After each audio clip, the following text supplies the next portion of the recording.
Alright, welcome to the pre-game week 3 video, and I've noticed my previous videos have lasted probably a bit too long, and I'm going to try and make this video much shorter and much more concise. So, like in my previous game week videos, the first thing I start off with is the fixtures, and so that's what I'll do here. Man United, Newcastle. My prediction will be a Man United win. I think obviously a lot of people have got Darmian in, and we've seen his value increase along with Shaw and Smalling, and a lot of people have gone into investing into Man United defenders, which is fine, but I still think Man United are so suspect quite in the back, and who knows, maybe they rectified it, but I doubt that. I still think Man United have got problems there, and I think they haven't. The other teams have had chances. We saw Spurs have some chances in the first game as well. It's just a matter of time, I think, in my personal opinion. But I still think Man United will win this game. I think Newcastle have a difficult trip away, and they don't. I've not seen Newcastle perform away for a very long time, to be honest. So, and obviously Newcastle have given away Cabella and got Dwarven in, who should start actually. I heard today, so he's someone to keep an eye on, fantasy wise.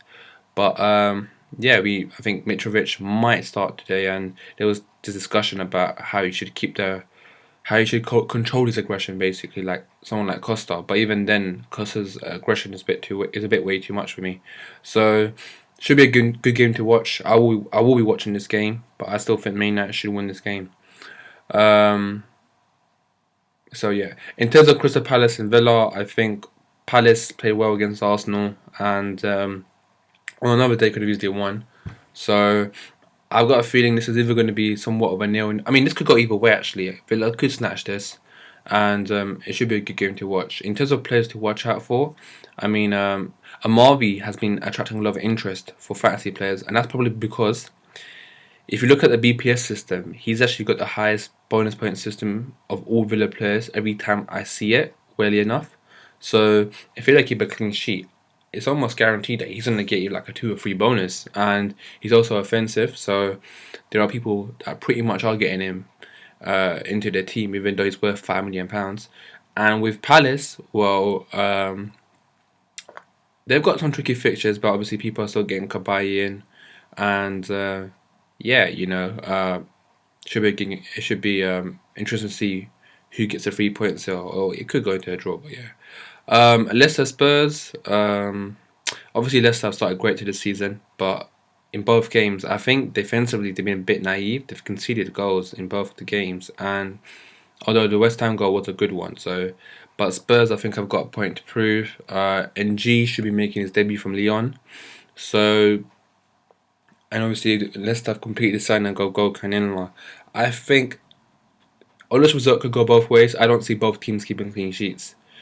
Norwich and Stoke. Now, I've been hearing that Shaqiri, Bojan, a lot of these players that Stoke have got now will finally play on the pitch. Bojan obviously did start really well last season, and if he wasn't injured, I think Stoke probably would have finished even higher, possibly, because Bojan was that good of a player for them.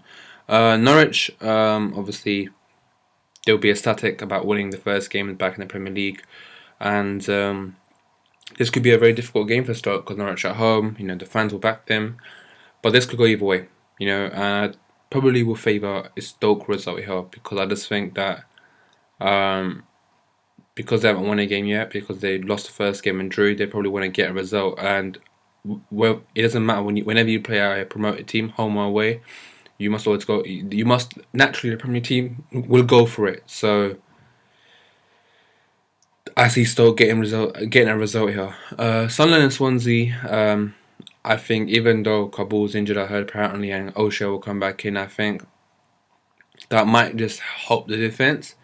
But I think Swansea have shown some good form with Gomez and Andrea Weyu. We've got Siggy, Shelvey, and Montero has been playing really good. Montero ripping defenders. He ripped Janmat, and I think Janmat just decided that I'll leave the game early because what's the point? His career's getting destroyed every minute whilst he's playing along next to Montero, because Montero was that good. So I still think that Swansea will win this game. Sunderland might get the odd goal. as a consolation, but I still think Swansea have got enough in them to, you know, there's a lot of frailties at the moment with Sunderland's defence, and O'Shea might come in and make things more uh, solid in a way, but I think Swansea have shown that they are a very good defensive team so far. They scored 2 goals in each game, and they always pose an attacking threat. In terms of West Ham Bournemouth, I think West Ham will have to respond to the defeat at home, and obviously the home form was a bit suspect last year. They kept on drawing and maybe and losing quite a few games here and there, and I'm pretty sure West Ham fans want more from the club now. The new manager involved and the investments. So I think West Ham will win this game. I think Bournemouth were, for me, they won the Liverpool game. You know, I look back at it, I think Bournemouth won that game.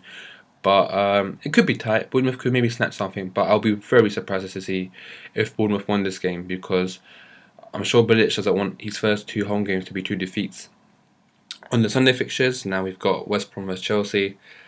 Um, I mean, Chelsea obviously, with John Terry coming off at half time, I think Mourinho's quite sly. He's kind of shielded us discussing how Chelsea lost both games. Instead, we've been talking about either the medical team or we've been talking about John Terry. So, I mean, John Terry is really he's always had enough, you know, publicity, whether that be his personal life, etc. So, I mean, that's not really anything new, but. So if he is doing that purposely, Mourinho is quite clever, because he's, in a way, just avoiding any negativity towards his team. But last season, West Brom did win this game, but it must be mentioned also Chelsea had won the league.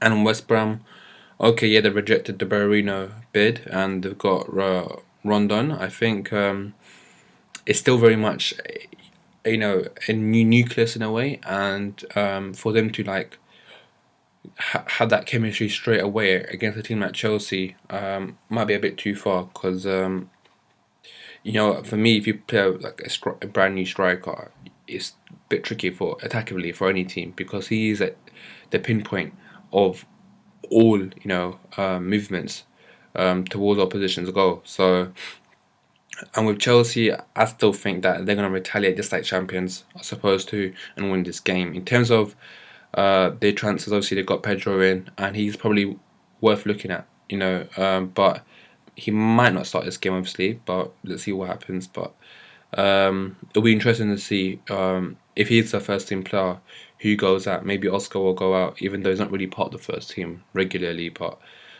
maybe that position will go to Pedro permanently. For the Everton Man City game, I think this will be a good game to watch, and should be goals hopefully. I think last season Chelsea and Everton had like a 6-3 game, and Chelsea went away. I mean, it would be great if we could have a game like that.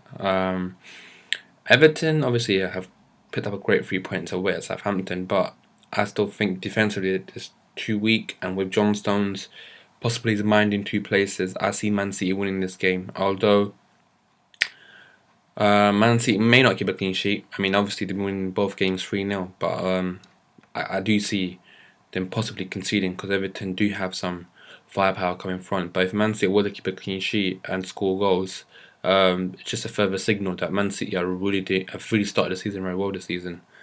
To Watford and Southampton, I expect Southampton to bounce back. Yeah, Watford, they've shown in both games that they're kind of resolute in a way, and they've got a point from each. But I think Southampton this time they need to get a result in a way, because they've drawn and then they've lost, and pressures obviously will be on the manager. And so yeah, I don't think Mane will go to Man United. I'll be a bit surprised. He's a good player, I mean, in a way, but I think I just don't see him going, because Southampton have been selling too many players in previous years. It'd be sending the wrong message to the fans, in my opinion. And lastly, Arsenal Liverpool. Yeah, I still, as an Arsenal fan, obviously I'll say Arsenal win, but Liverpool come to this game possibly without Henderson.